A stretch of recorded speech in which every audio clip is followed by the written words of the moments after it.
ನಮ್ಮ ದೇಶದಲ್ಲಿರುವ ಒಂದು ಪುಟ್ಟ ಹಳ್ಳಿ. ಆ ಹಳ್ಳಿಯಲ್ಲಿ ಇಬ್ಬರು ಲಂಗೋಟಿ ಸ್ನೇಹಿತರು. ಅವರಿಬ್ಬರ ಜಾತಿ ರೀತಿ ಬೇರೆ ಬೇರೆ ಆದರೂ ಗೆಳೆತನದ ಪ್ರೀತಿ ಒಂದೇ. ಅವರಿಬ್ಬರಲ್ಲಿ ಒಬ್ಬ ಬಡವ ಮತ್ತೊಬ್ಬ ಶ್ರೀಮಂತ. ಕಾಲಕ್ರಮೇಣ ಪ್ರಾಥಮಿಕ ಶಿಕ್ಷಣ ಮುಗಿದ ನಂತರ ಉನ್ನತ ವ್ಯಾಸಂಗಕ್ಕಾಗಿ ಆ ಸ್ಥಿತಿವಂತ ಸ್ನೇಹಿತ ನಗರಕ್ಕೆ ಬರುತ್ತಾನೆ. ಬಡವ ಸ್ನೇಹಿತ ಹಣದ ಕೊರತೆಯಿಂದಾಗಿ ಸರ್ಕಾರಿ ಕಾಲೇಜು ಸೇರುತ್ತಾನೆ. ಕೆಲವು ವರ್ಷಗಳು ಕಳೆದ ನಂತರ ಉದ್ಯೋಗದ ಹಣಪಟ್ಟಿ ಹೊತ್ತು ಸ್ಥಿತಿವಂತ ಸ್ನೇಹಿತ ಹಳ್ಳಿಗೆ ಬರುತ್ತಾನೆ. ಇದರಿಂದಾಗಿ ಅವನ ಮನೆ ಮತ್ತು ಹಳ್ಳಿಯ ಸಂಭ್ರಮದ ಕಡಲಲ್ಲಿ ತೇಲುತ್ತದೆ. ಈ ವಿಚಾರ ತಿಳಿದ ಬಡ ರೈತ ಸ್ನೇಹಿತ ತನ್ನ ನೀಚ ಸ್ಥಿತಿಗೆ ಬೇಸತ್ತು ಒಂದು ಕೆಲಸ ಕೊಡಿಸಲು ಸ್ಥಿತಿವಂತ ಸ್ನೇಹಿತನನ್ನು ಕೇಳುತ್ತಾನೆ. ಇದಕ್ಕೆ ಒಪ್ಪಿದ ಆ ಶ್ರೀಮಂತ ಉದ್ಯೋಗಿ ಸ್ನೇಹಿತ ಈ ಬಡ ಸ್ನೇಹಿತನನ್ನು ಕೆಲಸ ಕೊಡಿಸಲು ನಗರಕ್ಕೆ ಕರೆತರುತ್ತಾನೆ. ಮುಂದೆ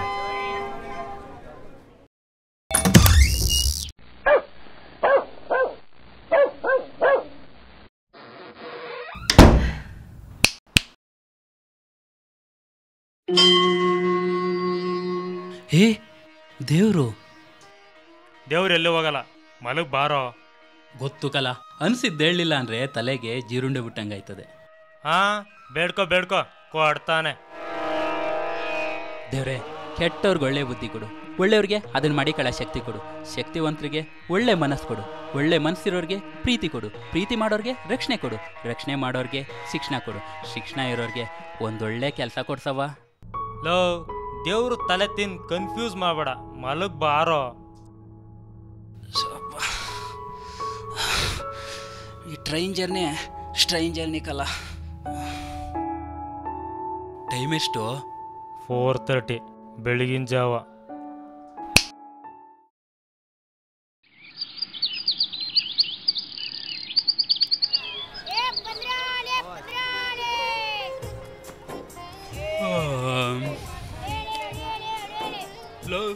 ಏನ್ಲ ಇದು ಸಂತೆ ಸೌಂಡು? ವ್ಯಾಪಾರ ಮಾಡೋದು, ಕಾಫಿ ಮಾಡೋಣಂದ್ರ ಹಾಲೇ ಬಂದಿಲ್ಲ. ಉಣ್ಣಕ್ಕೆ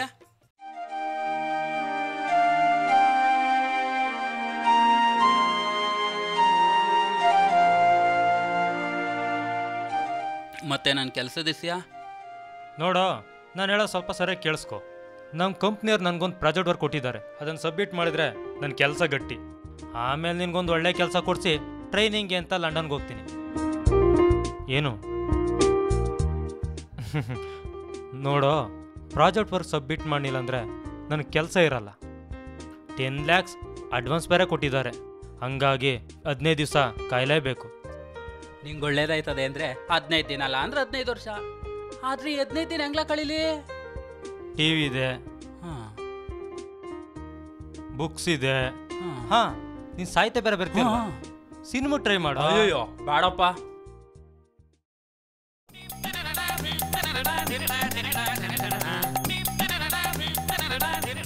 ಮುಂದುವರೆದ ಬದ್ಧ ವೈರಿಗಳ ಕಾದಾಟ, ಸಾವಿರಾರು ಜನರ ದುರ್ಮರಣ.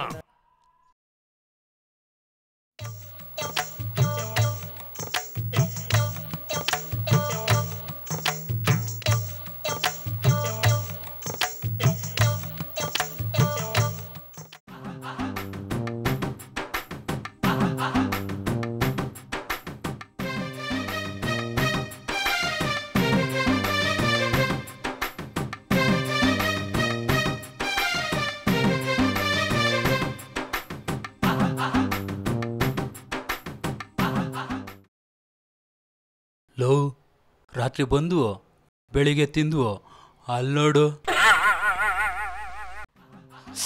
ಹೌದಲ್ವಾ? ಕೋಣೆ ಗಿಡನ ಕೀ ಕೊಡು. ಕೋಣೆ? I mean room.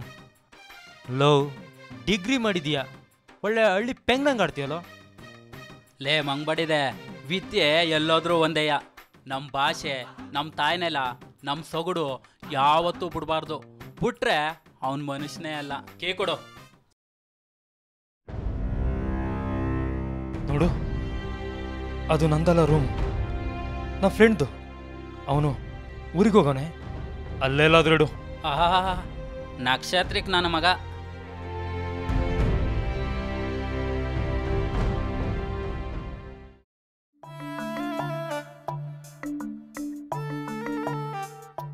ಅಡುಗೆನ ತಿನ್ನಕ್ ಮಾಡೋ, ನೋಡಕ್ ಮಾಡಬೇಡ. ಗೋಸಂಬೆ ನನ್ನ ಮಗ. ಕೆಲಸ ಕೊಡಿಸ್ತೀನಿ ಅಂತ ಕರ್ಕೊಂಬಂದು ಮನೆ ಕೆಲಸಕ್ಕೆ ಇಕ್ಕೊಂಡವನೆ. ಲೋ ಏನು ನೀ ಶ್ಲೋಕ? ಆ ಏನಿಲ್ಲ.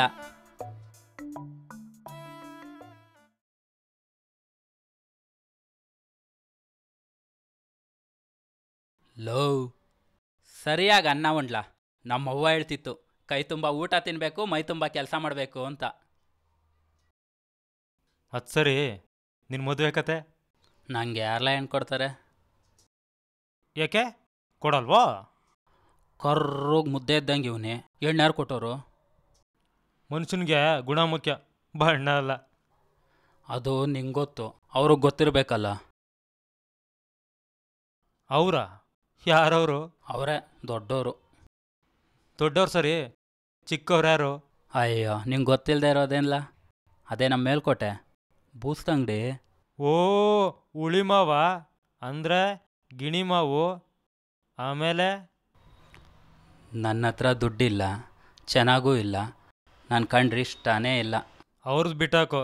ಅವಳಿಗೆ ನನ್ನ ಕಂಡ್ರೆ ತುಂಬ ಇಷ್ಟಕ್ಕಲ್ಲ. ನನ್ನ ಈ ಕಣ್ಣಲ್ಲಿರೋ ಅವಳು ಬಿಂಬ ಕಿತ್ತಾಕ್ಬೋದು, ಆದರೆ ನನ್ನ ಮನಸ್ಸಲ್ಲಿರೋ ಅವಳ ಪ್ರಾಣ ಯಾರೂ ತೆಗಿಯೋಕ್ಕಾಗಕ್ಕಿಲ್ಲ. ಲವ್ ಲೆಟ್ರ್ ಏನಾದರೂ ಕೊಟ್ಟ?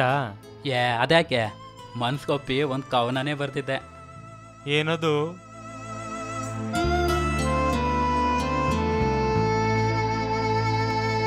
ನನ್ನ ಪ್ರೀತಿಯ ಗಿಣಿ ಆಗುವೆಯಾ ನನ್ನ ಬದುಕಿಗೆ ಏಣಿ, ನಾವಿಬ್ಬರೂ ಒಂದಾದರೆ ಅದೇ ನಮಗೆ ಕೋಲಾರದ ಚಿನ್ನದ ಗಣಿ, ಯಾವಾಗ ಮಾಡುವೆ ಮುತ್ತಿನ ಬೋಣಿ.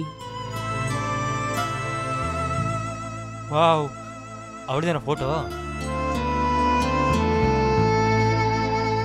ಅಂದ ಕಣ್ಗಾದ್ರೆ ಪ್ರೀತಿ ಮನಸ್ಸಿಗೆ ಕಣ್ಲ. ಹಾ, ಇದೇನು ಈ ಫೋಟೋ? ಮನೆಯವ್ರಿಗೆ ಡೌಟ್ ಬರಬಾರ್ದು ಅಂತ. ಸರಿ, ಕವನನಾದ್ರೂ ಕೊಟ್ಟ? ಭಯನೇ ಮುಂಚೆ ಹಾಳು ಮಾಡೋದು, ಅದ್ರಲ್ಲೂ ಪ್ರೀತಿಗೆ ಭಯನೇ ಮೊದಲ ಶತ್ರು. ಧೈರ್ಯಂ ಸರ್ವತ್ರ ಸಾಧನಂ, ಗೊತ್ತಿಲ್ವಾ ನಿನಗೆ? ದುಡ್ಡಿನ ಮುಂದೆ ಪ್ರೀತಿ ಪ್ರೇಮಕ್ಕೆ ಬೆಲೆನೇ ಇಲ್ಲ ಕಣ್ಲ. You are correct. ದುಡ್ಡಿದ್ರೆ ಏನು ಬೇಕಾದರೂ ಮಾಡ್ಬೋದು. ಆ ದುಡ್ಡು ನಾನು ನಿನಗೆ ಕೊಡ್ತೀನಿ, ನಿಮ್ಮಿಬ್ಬರಳು ನಾನೊಂದು ಮಾಡ್ತೀನಿ. ಅವಳಿವತ್ತು ನನ್ನ ಮನಸ್ಸಿಂದ ಹೋಗಿಲ್ಲ ಕಣ್ಲ. ಏಯ್, ಹೆಂಗಸ್ರ ಕೆಲಸ ನೀನೇಕೋ ಮಾಡ್ತೀಯಾ? ನಾನಿದ್ದೀನಿ. ಸರಿ, ನನ್ನ ಬಿಡು. ನಿನ್ನ ಕತೆ ಕೇಳೇ ನನ್ನ ರೂಮ್ ಜಲಾನಯನ ಪ್ರದೇಶ ಆಗಿದೆ. ಇನ್ನು ನನ್ನ ಕತೆ ಕೇಳಿದ್ರೆ ಮುಗೀತು, ಕೊಚ್ಕೊಂಡೇ ಹೋಗುತ್ತೆ. ಟೈಮ್ ಬಂದಾಗ ಹೇಳ್ತೀನಿ, ಊಟ ಮಾಡಿ ಮಲಗು.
ಲವ್, ಏನೋ ಇದು ಇಷ್ಟೊತ್ತು ಮಲಗಿದೀಯಾ?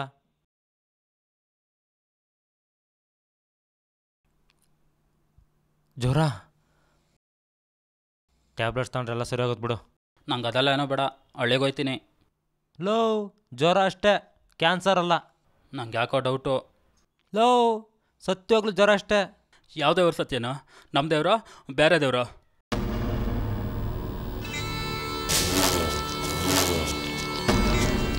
ನಿನ್ನ ಜ್ವರಕ್ಕೆ ಕಾರಣ ಏನು ಅಂತ ನನಗೆ ಗೊತ್ತಾಯ್ತು. ಲವ್, ಏನಿಲ್ಲ ಅದು, ಅದೆಲ್ಲ ನೋಡೋರು ನಂಗೆ ಯಾಕೋ ಭಯ ಆಯ್ತದ ಕಣ್ಲ. ಭಯ ಪಟ್ರೆ ಹೆಂಗು? ಧೈರ್ಯಂ ಸರ್ವತ್ರ ಸಾಧನಂ. ಅಯ್ಯೋ ನಿನ್ ಧೈರ್ಯಕ್ಕೆ ನಾನು ನಾಳೆ ಎಕ್ಕಡ ಮಡ್ಗ. ಏನಿಲ್ಲ ಇದು ನಿನ್ ಗೋಸಂಬೆ ಆಟ? ಇದು ಗೋಸಂಬೆ ಆಟ ಅಲ್ಲ, ಆ ದೇವ್ರ ಆಟ. ನೀನ್ ಮಾಡ ಈ ಅಡ್ನಾಡಿ ಕೆಲ್ಸಕ್ಕೆ ಆ ದೇವ್ರನ್ನ ಯಾಕಲ ಹೇಳಿದ್ಯಾ? ಇಷ್ಟೆಲ್ಲ ಮಾಡ್ತಿರೋದು ದುಡ್ಗಾಗಿ. ಅದಕ್ಕೂ ಇದಕ್ಕೂ ಎಲ್ಲ ಏನಿಲ್ಲ ಸಂಬಂಧ. ದುಡ್ಡಿದ್ರೇ ಎಲ್ಲ. ನಿನಗೆ ಗೊತ್ತಾ, ನನ್ನ ಹತ್ರ ದುಡ್ಡಿಲ್ಲ ಅಂತ ನನ್ನ ಲವರ್ ನನ್ನ ಬಿಟ್ಟೋದ್ಲು. ಕಂಪ್ನಿಲಿ ಕೆಲಸ ಕೊಡೋಕ್ಕೆ ಎಲ್ಲಿ ನೋಡಿದ್ರು ದುಡ್ಡು ದುಡ್ಡು ದುಡ್ಡು. ಈ ಪ್ರಪಂಚ ನಿಂತಿರೋದು ದುಡ್ಡು ಮೇಲೆ, ಅದು ನಿಂತಿರೋದು ದುಡ್ಡು ಮೇಲೆ. ಲೇ, ಪ್ರಪಂಚದಲ್ಲಿ ದುಡ್ಡು ಎಲ್ಲರೂ ದುಡಿತಾರೆ, ಆದ್ರೆ ಅದನ್ನೇ ತಿಂದು ಬದುಕ್ತವ್ರು ಯಾರೂ ಇಲ್ಲ. ಹಸುದ್ರೆ ಎಲ್ಲರೂ ಅನ್ನನೇ ತಿನ್ಬೇಕು. ಲೇ, ತುಳಸಿ ಗಿಡ ಕುಚ್ಚೊಯ್ಯ ಕೆಲಸ ಮಾಡಬೇಡ ಕಳ್ಳ. ಪ್ರಪಂಚಕ್ಕೆ ನೀತಿ ಹೇಳೋ ಧರ್ಮ ನಮ್ದು. ಅದು ಯಾವತ್ತು ಬೂದಿ ಮುಚ್ಚಿದ ಕೆಂಡ ಇದ್ದಂಗೆ. ಸಮಯ ಬಂದ್ರೆ ನಿನ್ನಂತವ್ರ ಪಾಲ್ಗೆ ಜ್ವಾಲಾಮುಖಿ ಆಗುತ್ತೆ. ಹುಷಾರ್. ಏನೇ ಅಂದ್ರು ಇಲ್ಲೇ ನಿನ್ ಗೋರಿ. ನನ್ನ ಗೋರಿಗಿಂತ ಮುಂಚೆ ನಿನ್ ಗೋರಿ ಕಟ್ಟಿಸ್ಕೋಬೇಡ. ನನ್ನ ಪಾಡಿಗೆ ನಾನು ಬಿಡು, ನಿನ್ ದಾರಿ ನೀನು ನೋಡ್ಕೋ.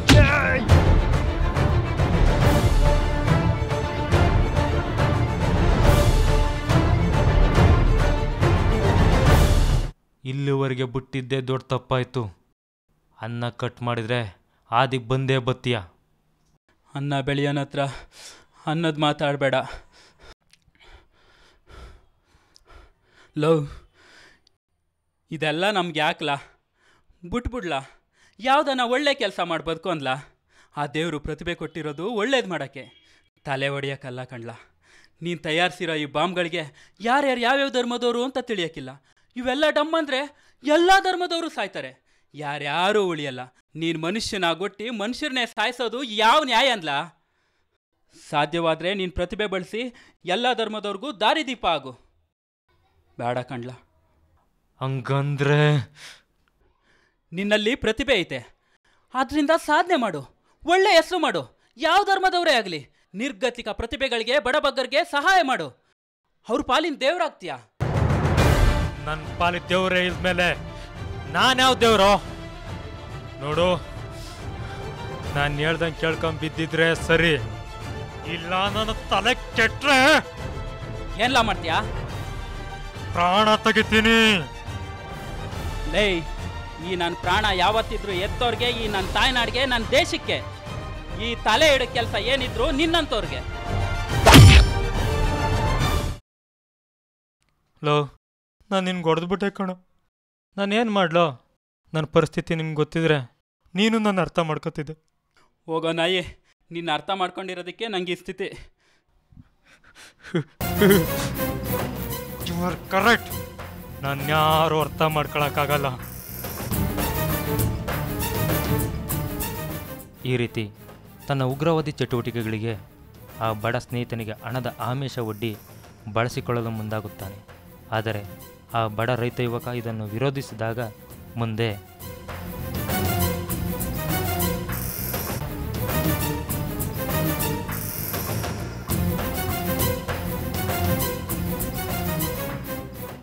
ದೂರದಲ್ಲಿ ಎಲ್ಲ ಅಲ್ಲಿ ಗುಮ್ಮ ಕುಂತವನೆ. ಹಣೆ ಬರೆದು ಸಾಕಾಗೋಗವನೆ. ಅವನಿಗೂ ಬೇಕು ಮೂಡು ಬರ್ಸು ಅಂತ ಅಮೃತ.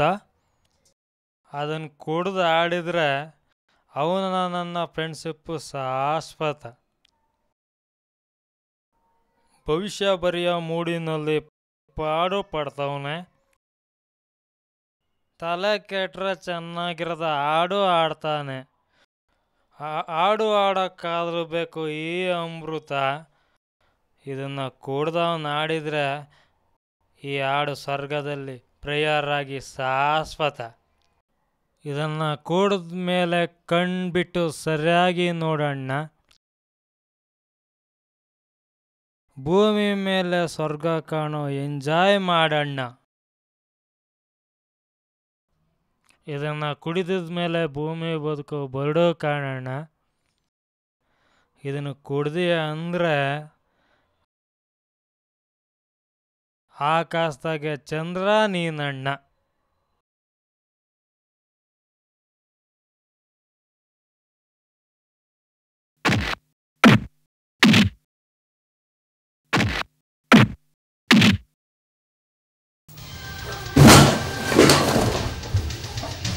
ಅಯ್ಯೋ ನಿನ್ನ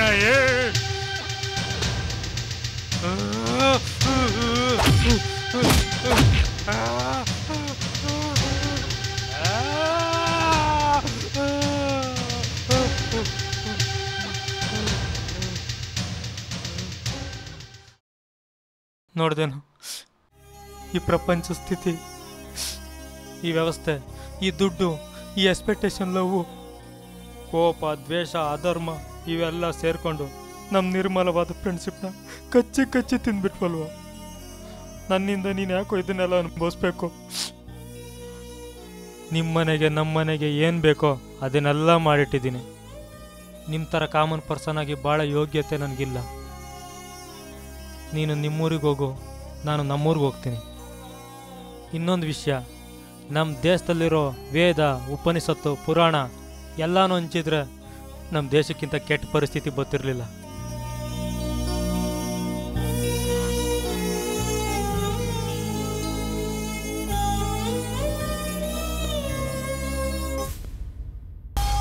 ದೇವ್ರೆ,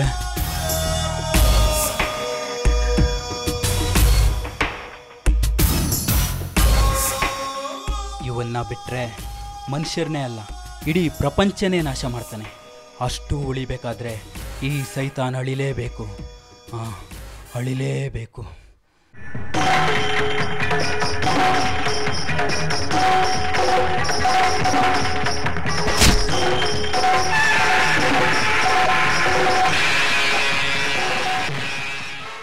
ಮನುಷ್ಯ ಭೂಮಿ ಮೇಲೆ ಹುಟ್ಟಿರೋದು ಅದನ್ನು ಅನುಸರಿಸೋಕೆ ಮಾತ್ರ, ಆಳೋಕ್ಕಲ್ಲ. ಅದನ್ನು ಆಳೋಕೆ ಅಂತ ಹೊರಟ್ರೆ, ಅದನ್ನು ಆಳೋಕೆ ಅಂತಲೇ ಅವತಾರ ಎತ್ತಿರೋ ಕಲ್ಕಿ ಅವರ ಸಂಹಾರ ಮಾಡ್ತಾನೆ.